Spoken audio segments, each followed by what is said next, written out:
Les fruits et les légumes au Japon, j'avais expliqué ça une fois dans un short qui a été très controversé, où beaucoup de gens me disaient ouais mais Quentin, t'es un petit peu idiot, regarde quand tu fais comme ça, finalement ça change rien du tout. Bref, on me traitait d'idiot. Bon, d'un côté c'est un short, on va en parler. On va jouer en même temps à ça, là on va prendre notre temps, on va tout expliquer. Mais avant tout, n'hésite pas à passer sur Shiawase Store, ma boutique de produits exclusifs japonais. Sous Box Mystère, le lien dans la description, ça m'aide à continuer les vidéos. Ok, c'est parti. Bon alors, dans cette vidéo où j'avais parlé des fruits et des légumes, j'avais expliqué, ouais en fait ce serait bien de faire ce légume, parce que celui-ci il coûte pas cher, il peut durer plusieurs jours, celui-ci. Et les gens n'ont pas vraiment compris ce que je voulais dire par là. Moi, ça s'est décroché, attends. Ils ont dit, ouais mais finalement Quentin, ça va rien changer d'habitude et tout. Et ce serait pareil que de manger des gros fruits et légumes, comme on pourrait trouver en France. Que en fait, ça rejoindrait rien de différent de ce qu'on connaît déjà.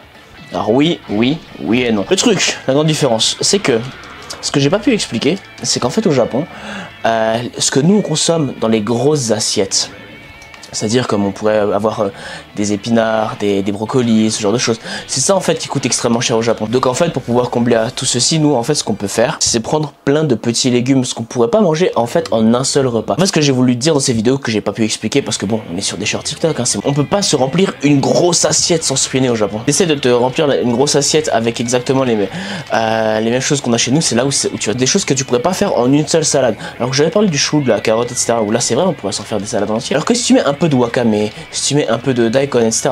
Tu peux pas manger genre une salade entière de wakame, c'est dégueulasse, personne mange ça, mis à part peut-être des véganes.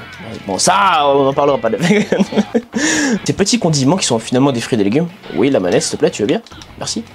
Non, la manette ne veut toujours pas. Je vais me faire rétamer du coup. Alors pourquoi les fruits et les légumes au Japon coûtent aussi cher? En fait, il y a plusieurs raisons. Ok, ça je pense que vous avez compris, mais pourquoi en fait au Japon les fruits et les légumes peuvent coûter aussi cher? La raison est très simple, c'est qu'en fait, il n'y a pas beaucoup de surface agricole. Faut comprendre que le Japon est une île très étroite avec très peu de surface arable, des surfaces agricoles, qui veut dire qu'en fait c'est assez compliqué. Wow, c'est assez compliqué de pouvoir d'avoir des ouais, c'est assez compliqué de pouvoir cultiver tout ce qu'il nous faut pour remplir la population. Donc ils font ce qu'ils peuvent avec ce qu'ils ont. Mais il n'y a pas que ça, si c'était que ça irait encore. Il y a vraiment ce critère de beauté même pour les fruits et les légumes. Oui, la beauté au Japon c'est tellement épique que ça va même sur les fruits et les légumes. En fait là où c'est pas cool, c'est que t'as l'impression que tous les fruits, tous les légumes sont tirés littéralement d'un même moule, tu vois pas de différence entre l'un et l'autre. Vous voyez, on a aussi ce côté des fruits et des légumes beaux en France. On a certains critères à devoir respecter, mais au Japon c'est vraiment ultime. Et en fait ça fait beaucoup de pertes, parce que ah oui non mais celui-là il est pas assez beau, il est invendable, donc du coup on va le jeter. Et en fait du coup c'est ça où ça devient compliqué.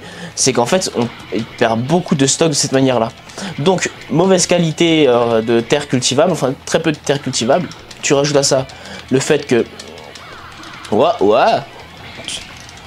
excuse-moi. Jenny the Bat. Tu rajoutes à ça le fait qu'il y a ce gros critère de beauté qui fait beaucoup de pertes au final. Plus ça augmente les difficultés de production, hein, parce que vous vous doutez bien que ça c'est pas des fruits et des légumes. Quand tu vois une carotte en mode Bugs Bunny dans la vraie vie, tu te doutes bien qu'elle n'a pas été cuite, enfin qu'elle n'a pas été cultivée de manière on va dire classique en général. Pour avoir cette quantité en fait il doit y avoir des sélections etc.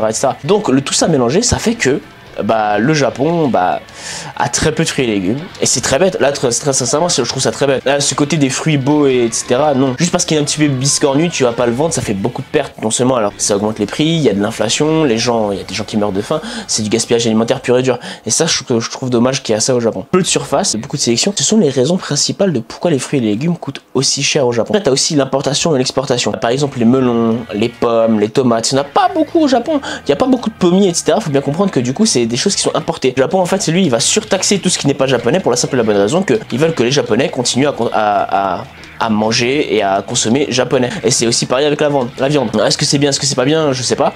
Mais en fait il y a ce truc là qui est vrai aussi au Japon et donc du coup faut faire pas mal attention.